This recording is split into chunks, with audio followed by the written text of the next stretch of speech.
Your eyes pull me in like a cigarette flame, tracing every curve, don't even say my name. We're dancing on the edge, pretending it's tame. Every move we make just feeds the game. Slow motion in the corner of the room.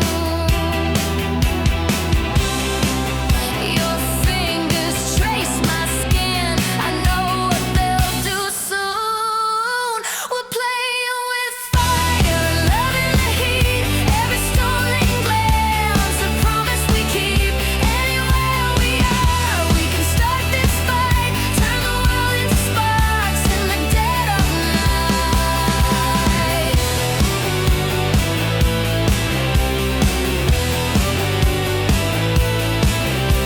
Backseat confession, glow a streetlight. You breathe on my neck, I'm losing the fight. A whisper in my ear, I'm crossing the line. You're the sweetest sin, and the sin is mine.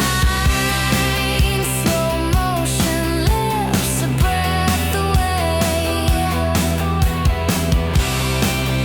City disappears, nothing left to say. We're playing with fire and loving the heat. Every stolen glance, a promise we keep. Anywhere we are, we can start this fight. Turn the world into sparks in the dead of night.